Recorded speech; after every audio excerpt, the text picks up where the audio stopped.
하나님의 말씀은 누가복음 9장 43절부터 45절까지입니다. 누가복음 9장 43절 하반절부터 45절 말씀까지입니다. 찾으셨으면은 3절밖에 안 되니까요. 우리 다 같이 합독을 하도록 하십시다. 누가복음 9장 43절부터 45절 시작. 사람들이 다 하나님의 위엄에 놀라니라. 그들이 다 그 행하시는 모든 일을 놀랍게 여겼으되 예수께서 제자들에게 이르시되 이 말을 너희 귀에 담아두라. 인자가 장차 사람들의 손에 넘겨지리라 하시되 그들이 이 말씀을 알지 못하니 이는 그들로 깨닫지 못하게 숨긴 바 되었습니다. 또 그들은 이 말씀을 묻기도 두려워하더라. 아멘. 우리 신앙생활은 하나님의 말씀을 듣고 사는 삶을 말하는 것입니다. 우리가 들어야 할 말이 이 세상에서 너무 많죠. 학교에서는 선생님 말씀 들어야죠. 국어 선생님, 영어 선생님, 수학 선생님, 과학 선생님, 사회 선생님, 과목마다 선생님들이 다 달라서 그 선생님들의 말을 들어야 돼요. 그래야 공부를 잘 할 수 있죠. 회사에서는 사장의 말을 들어야 되고 또 직장 선배의 말을 들어야 되고 넓게는 대통령부터 또 지역 자치단체장의 말도 들어야 되고 그렇죠? 통장의 말도 들어야 되고 등등 우리가 들어야 될 말이 너무 많습니다. 학원 가면 학원 선생님 말도 들어야 되고 많이 있죠.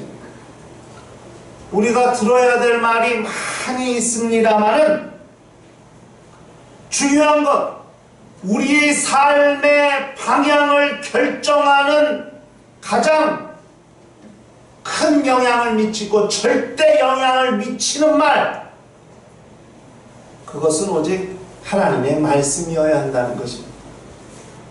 우리 삶의 방향을 결정하고 우리 삶이 어떻게 인도함 받을 것이며 그렇게 우리 삶을 인도하시는 우리의 삶의 방향을 결정하는 절대적인 말은 하나님의 말씀이어야 한다는 것이죠. 이것이 하나님의 말씀을 듣고자 하는 것이라는 거예요.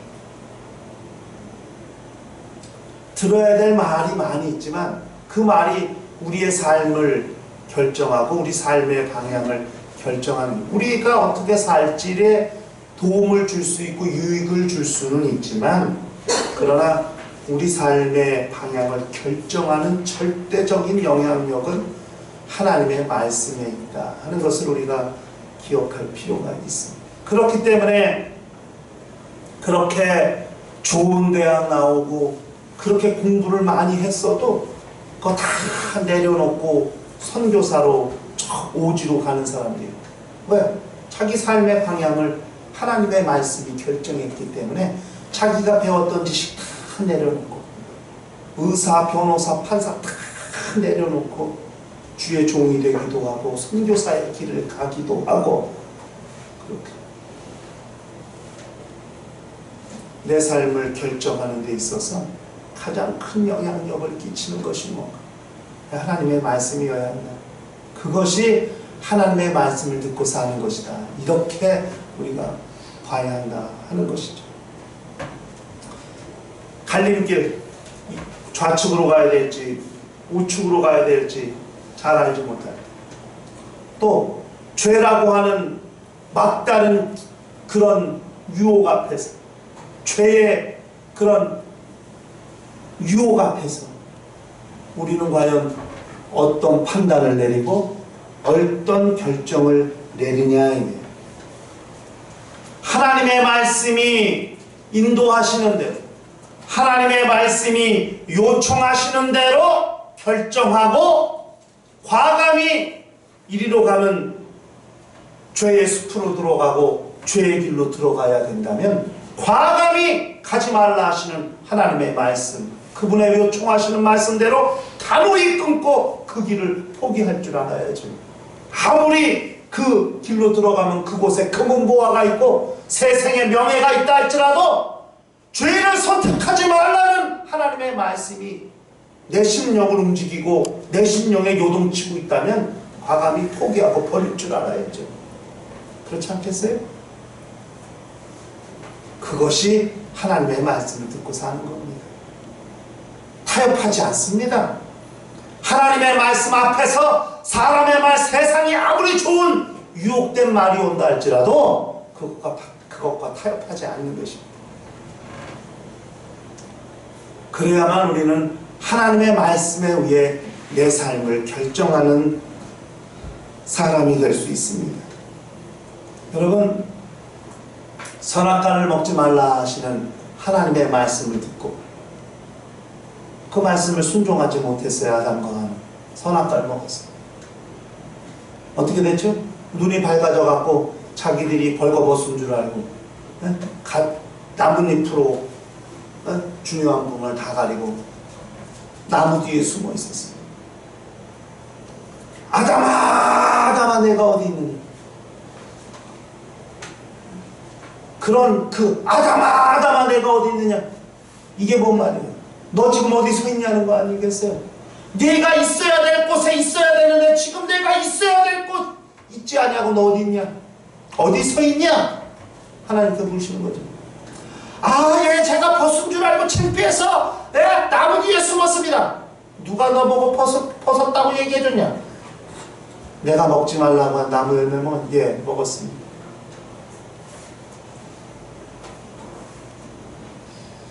자기가 지은 죄를 덮으려고 이 핑계 저 핑계를 대고 그렇게 자기의 잘못을, 자기의 죄악을 덮으려고 합니다. 그게 뭡니까? 그렇게 덮으려고 하는 것, 그렇게 숨어있는 것, 핑계대고 있는 것, 그렇게 이 모양 저 모양으로 핑계대고 이유를 말하고, 그게 나무 뒤에 숨은 겁니다.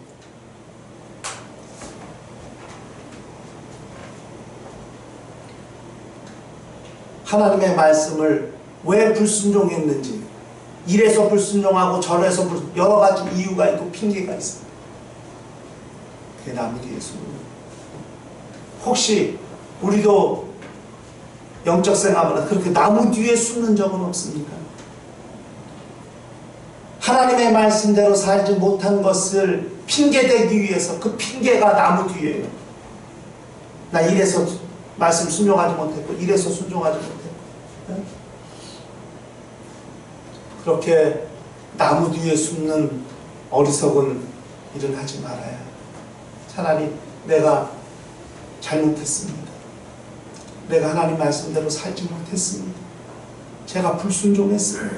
차라리 정직하게 자기의 잘못을 시은하고 하나님 앞에 무릎 꿇고 통회하고 자복하는 거면 모르겠는데, 제가요 사실은 이래서요 저래서요 뭐해서요, 그게 다 나무 뒤에 숨은 거예요. 그렇게 살지는 않았으면 좋겠다. 오늘 우리가 읽은 이 말씀은 3절밖에 안 돼요. 그러니까 간절하는 아이를 데리고 온 아버지, 얼마나 간절했어요. 아들, 외아들인데, 그렇죠? 그 집의 외아들인데, 이 아들이 내 상속자인데, 내 대를 이어서 이 가정을 세우고 이 가정을 지켜야 될 유일한 혈육인데, 근데 아파, 귀신 들려가지고, 그러니까 얼마나 안타까웠겠어요. 예수께서 그 아들을 고쳐주신 다음에 그 아이를 아비에게 도로 주셨어요. 그것을 본 제자들이 얼마나 놀랐겠어요. 그것을 보고 놀라는 제자들에게 주님께서 하신 말씀입니다. 장차 인자가 사람들의 손에 넘겨지리라.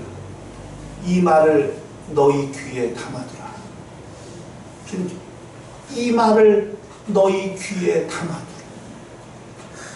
하나님의 말씀대로 살기 위해서 절대 필요한 게 뭐냐면 그분의 말씀을 우리 귀에 담아두는 게 필요해요. 그 말씀을 항상 우리 귀에 담아두는 것이 지혜예요. 귀에 담아두라 하시는 주의 말씀의 의미, 이게 과연 무슨 의미일까? 주의 말씀을 귀에 어떻게 말씀을 담겠어요? 무슨 귀가 그릇도 아니고 자루도 아니고 봉지도 아닌데 어떻게 그 말씀을 귀에 담아둘 수 있을까? 주님이 이렇게 담아두라고 하신 말씀의 영적 의미가 뭘까? 그 의미를 오늘 좀 함께 생각해 보려고 하는 거죠. 이 담아두라는 말이 원어로 디테미라는 말입니다. 이 디테미란 말에는 매우 중요한 뜻이 세 가지가 있습니다. 그 뜻을 통해서 주의 말씀을 담아둔다는 것이 무엇을 말하는 것이구나. 그렇다면 내가 이것을 순종해야지. 그래서 일평생 하나님의 말씀을 듣고 사는 신앙인으로 살아야지. 이렇게 결단하는 시간이 되었으면 좋겠습니다. 말씀을 귀에 담아두라. 이 담아두라는 뜻의 첫 번째 의미는 뭐냐면은 충고하다, 지적하다 하는 말입니다. 담아둔다는 말이에요. 그러니까 주의 말씀을 귀에 담아두면 말씀이 충고하시고 말씀이 지적하신다는 말씀. 하나님의 말씀을 들으면 그 말씀이 나를 충고하시고 나에게 지적하시는 것이 있어요. 너 이렇게 하면 안 돼. 이렇게 해야 돼. 이렇게 충고하시고 그 말씀이 지적하신다는 말이에요. 하나님이 충고하시고 말씀이 지적하시는 것을 듣는 것이 우리 신앙생활이에요. 말씀을 들으면 찔릴 때가 있거든요. 뜨끔할 때가 있거든요. 지적하시는 거거든요. 당신이 이렇게 하시면 안 돼요. 이렇게 하셔야 됩니다. 왜 이렇게 하십니까? 이렇게 하셔야 됩니다. 말씀이 왜? 내가 살고 내가 행동하려고 하는 것이 하나님의 뜻에 제한이 되고 위배되면 말씀을 지적하십니다. 그렇게 하면 안 됩니다. 이렇게 하셔야 됩니다. 그거 잘못했습니다. 이렇게 해야 됩니다. 이렇게 말씀이 충고하시고 말씀이 지적하실 때에 그 말씀을 듣고 돌이킬 수 있어야 돼요. 그렇습니까? 죄송합니다. 이렇게 하겠습니다. 수정하겠습니다. 다시 하겠습니다. 다시 돌아가겠습니다. 잘하겠습니다. 이렇게. 여러분, 사회생활할 때, 직장생활할 때도 또 학교생활할 때도 그래요. 학교에 교칙이 있고 회사에도 사칙이 있어요. 그것대로 하지 않으면 지적을 당합니다. 경고도 먹습니다. 심한서도 씁니다. 죄송합니다. 잘못했습니다. 다시는 그렇게 하지 않겠습니다. 그런데도 계속하면 감봉, 처분도 받습니다. 계속하면 퇴직도 당하게 됩니다. 막말로 잘리기도 합니다. 왜? 법칙대로 안 하니까. 하나님의 말씀은 그렇게 우리를 잘라내시고 우리에게 그렇게 하시진 않지만은 그러나 말씀은 분명히 지시하십니다. 이렇게 하는 것이 옳습니다. 그 말씀을 들었다면 수정할 수 있어야 돼요. 그게 마지막일 수 있어요. 말씀이 우리에게 지적하시고 충고하시는 것이 우리에게 마지막 기회일 수 있어요. 돌이킬 수 있는 마지막 기회.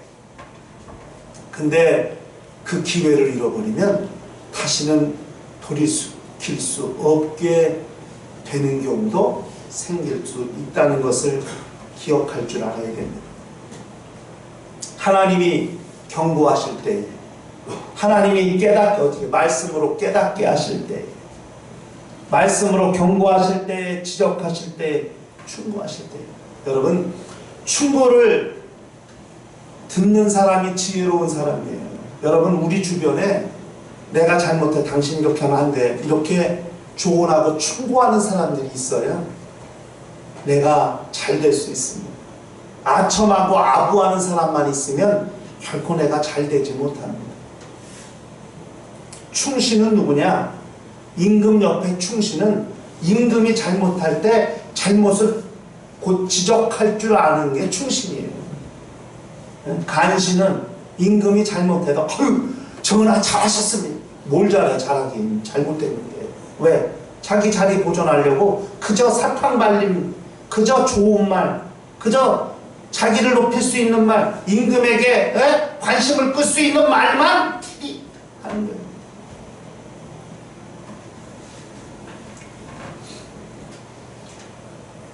옛날 선조라는 임금이 우리나라에서 그 선조 임금이 있을 때 우리나라 임진왜란이 일어났죠. 병자호란이 일어났죠.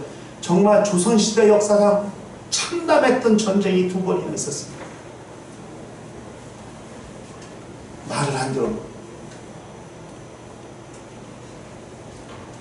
충신의 말을 안 들어.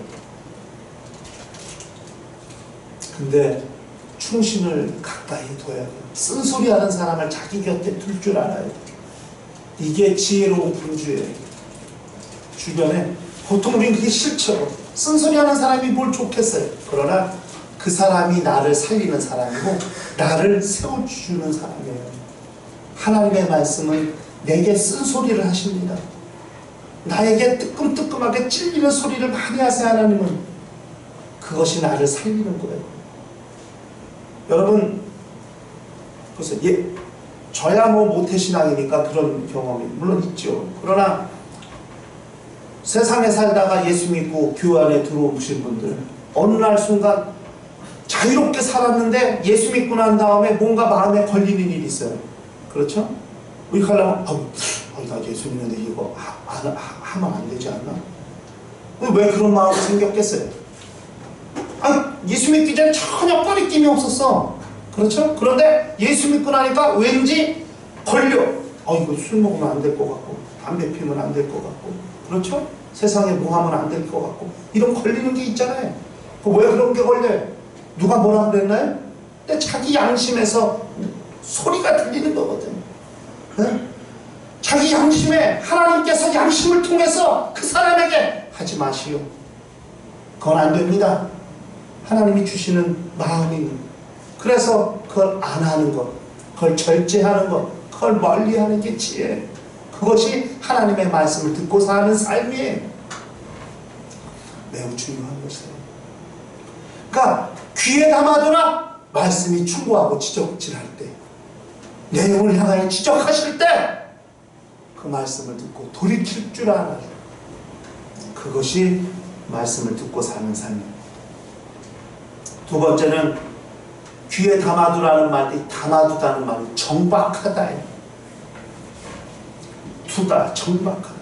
하나님의 말씀이 내 심령에 정착되게 하는 그저 나에게 충고하고 지적하는 것을 넘어서 이제 그 말씀이 내 심령에 정박하고 정착되도록 배가 항구에 정박하듯이 하나님의 말씀이 내 영혼이라는 항구에 완전히 정박하시도록 하나님의 말씀을 심령에 모시는 겁니다.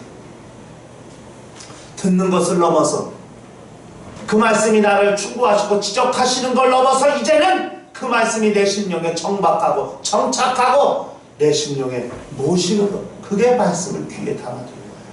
그렇게 말씀을 심령에 모시고 사는 사람이 하나님의 말씀을 듣고 사는 사람이라는 것을 잘 알아야 됩니다. 세상 유혹에 넘어가지 않습니다. 말씀이 내 안에 있다. 말씀을 계속 읽고 하나님의 말씀을 계속 들어야 하는 이유가 여기 있어요. 왜? 여러분, 말씀이요 한 번 듣는다고 전혀 이해 안 됩니다. 성경 한 번 읽어서 깨닫지 않습니다. 무슨 말인지 모릅니다. 설교를 처음 듣는 사람들이 이게 무슨 아멘 소리가 나오겠습니까? 이게 뭔 소리인가? 졸리죠. 잠 오죠. 남의 얘기 같고 전혀 나하고 안 맞는 얘기 같고 내 귀에 안 들려와. 그래도 계속 들어야 됩니다. 그래도 말씀을 계속 읽어야 됩니다. 계속 읽고 계속 들어야 그 말씀이 내 안에 머무르게 되고 내 안에 정박하게 된다는 사실을 잘 알아야 됩니다. 들어도 무슨 말인지 이해가 안 가요. 목사님 무슨 설교 뭔 말하는 게 하나도 모르겠어. 이해가 안 가요. 왜? 처음에 들었는데 뭐 번쩍번쩍 깨달아지면 뭐 어마어마한 사람이지 뭐. 그러나 그렇게 되지 않아요. 네? 여러분 보세요. 예배 와서 찬양 부를 때까지 쌩쌩한데 설교 시간만 되면은 머리가 상하운동 하시는 분들이 많죠. 뭔 말인지 몰라. 안 들어. 얼마나 수면제인지. 아니 수면제? 수면제 맞죠? 그냥 설교 시간만 되면 사정없이 잠이 그렇게 달고 아마 집에서 잘 때도 그렇게 꿀같이 자는 적이 없을 정도로 설교 시간에 그렇게 잠이 자. 뭔 말인지 몰라요. 안 들려요. 뭔 말 이해가 되지 않아요. 어렵고 힘들어요. 고역은 아주 고역이야. 이런 고역이 없어. 네? 그런데도 말씀을 계속 들어야 되고 말씀을 계속 읽어요. 왜? 그 말씀을 내 안에 머무르게 하기 위해서. 그 고비를 넘어서야 돼요. 그 고비를 극복해야 돼요. 그러면 귀가 열리게 됩니다. 무슨 말인지 들려오게 됩니다. 여러분, 제가 고등학교 수업 받다가 대학교를 갔는데 뭔 말인지 하나도 모르겠어요. 고등학교 때 선생님이 막 칠판에 써주잖아. 중학교 동안. 대학교는 교수가 들어와갖고 혼자 2시간 동안 혼자 실컷 얘기하고 나가는데 뭔가 아니 뭘 어떻게 공부를 하는지 몰라. 그냥 몇 줄은 그냥 지나가는 그냥 몇 페이지 필요한 얘기가 밑줄 그란 얘기도 없어. 그냥 혼자 막 떠들고 나가. 그런데 중간고사 때 자기가 얘기한 걸 시험제 다 내. 그걸 어떻게 다 기억해. 그 다음부터 내가 깨달으니 이렇게 하면 실패겠구나. 녹음을 했어요.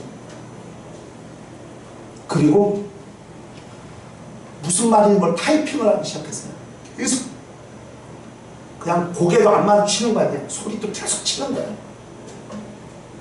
그리고 집에 가서 녹음기 들어보고 빼진 것처럼 이제 대학교 공부 방법하고 초등학교부터 고등학교 공부 방법, 수업 방법이 전혀 다른 거야.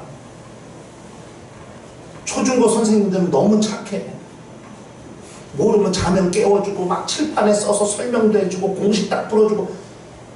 대학교는 저기 혼자 떠들고 나가. 안 들려. 그런데 재미가 하나도 없는 거야. 대학 공부가. 그러니까 다 자. 근데 자주 깨우지도 않아. 교수님은. 자기 혼자 얘기하고 가. 그런데 어느 순간 지나니까 귀가 열리고 이게 뭐구나. 이게 대학교 수업이구나. 이게 이해가 되고 깨달아지니까 그 다음부터 수업이 들려와요. 이거 어떻게 공부해야 되겠구나. 공부 방법이 알아져. 설교도 똑같아요. 처음에 안 들려와요. 뭔 말인지 몰라요. 잠만 엄청 와요. 그런데 계속 듣고 계속 읽고 계속 그때부터 귀가 열리기 시작하면 들려오기 시작하면 깨달아지기 시작합니다. 이해가 되기 시작합니다. 그때 비로소 하나님의 말씀이 심령에 정박하게 됩니다. 머무르게 됩니다. 이것이 매우 중요해요. 하나님의 말씀을 신비에 새길 수 있는 거예요. 여러분, 제가 아까 하나님의 말씀이 충고하시게 하라. 우리 한번 시편 119편 24절 읽어보세요.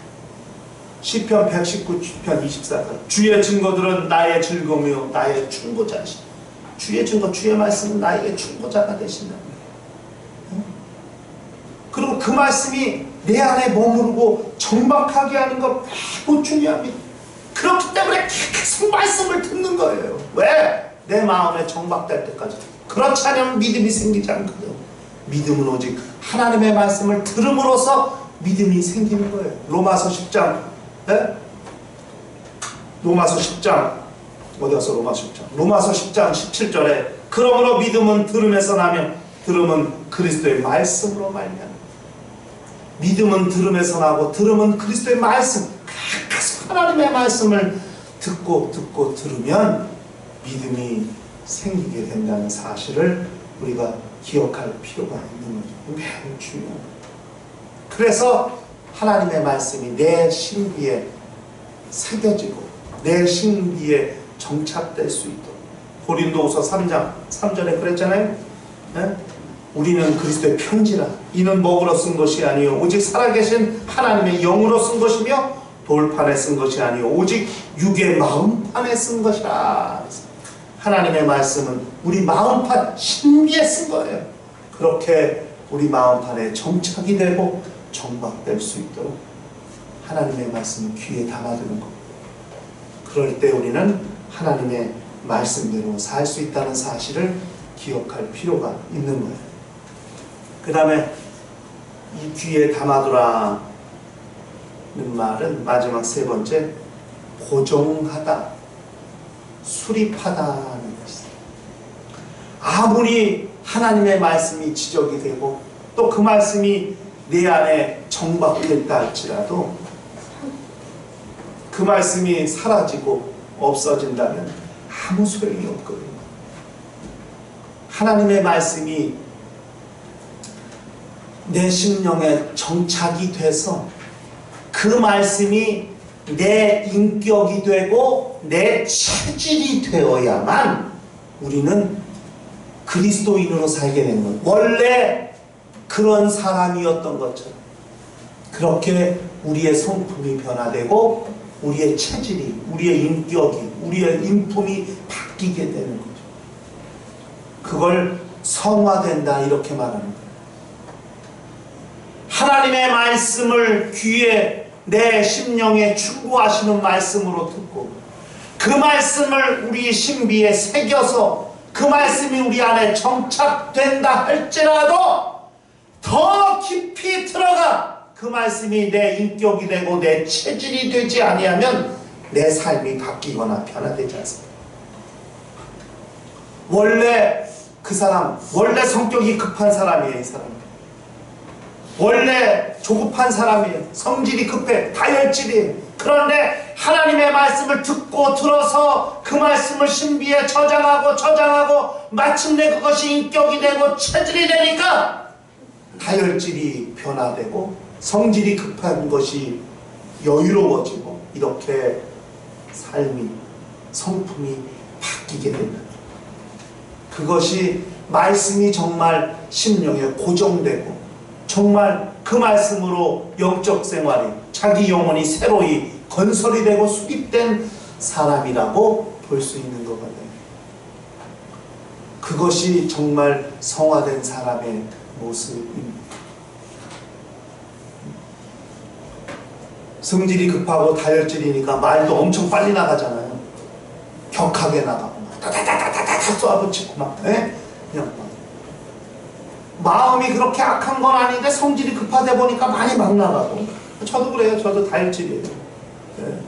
네. 저도 그냥 피가 하늘 머리로 쑤셔갖고 머리숱이 나왔잖아요. 네. 다혈질, 성질이 욱하고 막. 근데 아직 저도 성화가 덜 됐어. 저도요.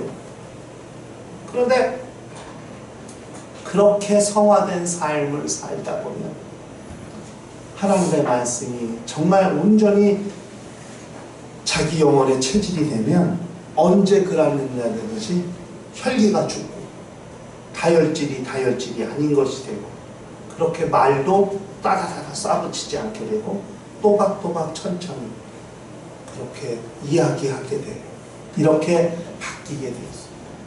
이게 성화된 삶의 모습이죠. 정말 하나님의 말씀을 너희 귀에 담아두라. 아마 제자들이 이날 이후로 저 말씀을 듣는 것이 남달랐다고 생각해요. 왜? 예수께서 죽으신다는데 얼마나 놀랐겠어요. 놀래갖고 어디다가 말도 못하고 지금 놀래가지고 그렇다고 그랬잖아요. 말도 못하고 감히 묻지도 못하고. 그런데 그 다음부터는 예수의 말씀이 남의 말같이 그전과 다르게 들렸을 것이라고 생각해요. 아마 그때부터 예수의 말씀이 제자들의 삶을 경영하시는 말씀이 되었을 거예요. 베드로같이 혈기가 많은 사람이, 성질이 급한 사람이, 보세요. 예수께서 죽으시고 부활해서 승천하신 다음에 베드로가 어떻게 변화됐나? 채찍에 맞아도 욱하지도 않아. 네? 그렇죠? 다 묵묵히 감당해. 그렇죠? 감옥에 갇혔는데도 찬송하고 기도하고, 네? 변화돼. 네? 자고 있는데 막 천사가 문을 열어갖고 나와 그러니까 비몽사몽간에 환상 중인지 그렇구나. 그렇게 핍박을 받았고 그렇게 헤롯 임금한테 끌려가서 모진 고초를 받아도 네? 기뻐하고 감사하고 찬송하고 하나님 앞에 영광 돌리고 그렇게 바뀐단 말이에요. 그전에는 예수를 따라다닐 때도 얼마나 성질이 급했어. 네? 예수께서 죽으시니까 아이 기름 막 뗀다고 주님 그러시면 안 돼. 이렇게 막 사탄아 내대로 물러가라 막 그렇게 어마어마한 소리를 들을 정도로 성질이 급하기도 했고 왜? 인내심이 없어서 예수 죽이시니까 나 바닷가 가서 금을 던지러 가요. 그런데 그가 성령을 받은 다음에 다른 사람이 되는 거 아니겠어요? 핍박을 받아도 감사하고 채찍에 맞아도 감사하고 기뻐하고 전혀 회파시 또 다른 사람이 되거든. 오죽하면 십자가에 거꾸로 매달려 순교당해도 그렇게 하나님 앞에 영광 돌리고 찬송하면서 기꺼이 죽음을 받아들이고 체질이 바뀌고 인격이 바뀌는 거죠. 성령에 의해서 하나님의 말씀이 정말 자기 안에 체질이 되고 인격이 된 사람의 모습. 죽음도 무서워하지 않고 핍박도 두려워하지 않고 채찍 맞고 그렇게 모진 고초를 당해도 그것이 불평이나 불만이 없이 감사하며 기뻐하며 묵묵히 주를 위해서 그 모든 것들을 감당하고 인내해 나아가더라는 거거든요.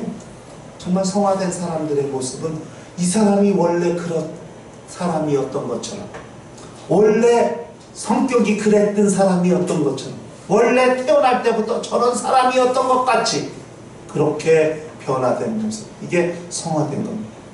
하나님의 말씀이 자기 안에 완전히 분리되거나 헤어질 수 없이 완전히 정착되고 고정된 사람. 그래서 그 말씀에 의해서 삶이 경영이 되고 인격도 성품도 완전히 다스려져서 원래 그런 사람이었던 것 같이 생각이 될 정도로 그렇게 성화된 사람의 삶을 살게 되는 것. 이런 사람들이 하나님의 말씀을 듣고 사는 사람. 이 말을 너희 귀에 담아두라. 주님이 그렇게 말씀하세요. 말씀이 너희를 충고하시게 하고, 말씀을 내 영혼에 정박되게 하고, 나아가서 그 말씀이 정박된 것을 넘어서 이제 완전히 고정돼 가지고서 말씀과는 헤어질 수 없는 사람으로 살 수 있는 그런 영적 생활이 된다면 우리는 말씀을 듣고 사는 신앙인의 삶을 살 수 있게 될 것이다 하는 것이거든요.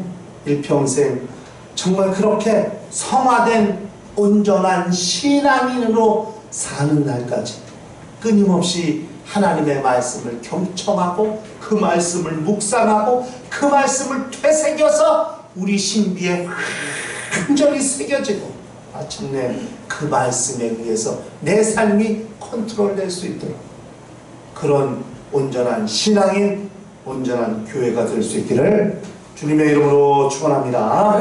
시간 다 같이 통성으로 기도하실 때 주여 내 평생 이 말을 내 귀에 담아두라 하시는 주의 말씀의 의미를 확실히 깨닫고 사는 거룩한 심령과 가정과 교회가 되게 하여 주시옵소서. 다 같이 통성으로 기도합니다. 하나님 아버지, 주께서 우리 모두를 기억하시고 인도하여 주셔서 일평생 하나님의 말씀을 귀에 담아두고 사는 거룩한 심령들이 될 수 있도록 역사하여 주시옵소서. 말씀이 우리 영혼을 지적하실 때에 돌이킬 수 있도록 또 우리 마음이 움직일 수 있도록 인도하여 주시옵시고 그 말씀이 들려올 때 그 말씀을 우리 영혼에 정박되게 하는 거룩한 심령들이 되게 하여 주시옵시며 그것을 넘어서 이제 그 말씀이 우리 영혼에 완전히 고착화되고 고정되어서 우리 삶을, 우리의 인격을, 우리의 성품을 변화시켜 성화될 수 있는 거룩한 심령으로 살 수 있도록 역사하시고 인도하여 주시옵소서. 하나님의 말씀을 듣고 산다는 것이 무엇인가를 깨달으며 그 말씀을 귀에 담아두는 거룩한 능력이 우리 모든 심령과 가정과 교회에 충만할 수 있도록 역사하시고 인도하여 주시옵소서. 주께서 우리 모두를 기억하시고 은혜 베푸시고 붙잡으시기를 간절히 빌고 원하올 때에 주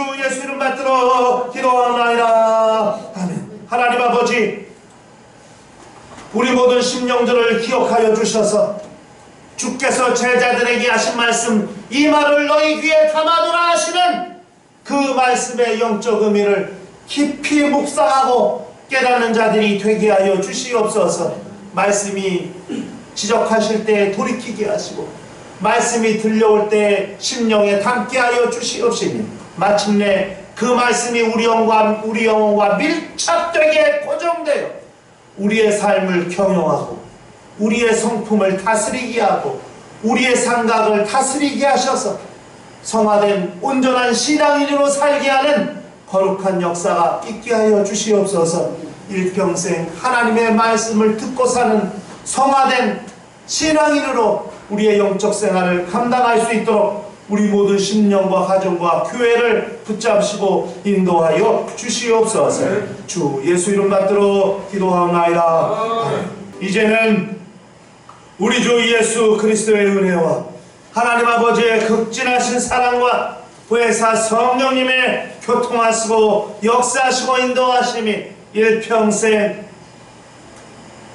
이 말을 내 귀에 담아두라 하시는 주의 말씀의 의미를 깨달으며 일평생 성화된 신앙이로 살기로 결심한 심령과 가정과 교회 위에 이제부터 영원토록 함께 있을지어다. 아멘.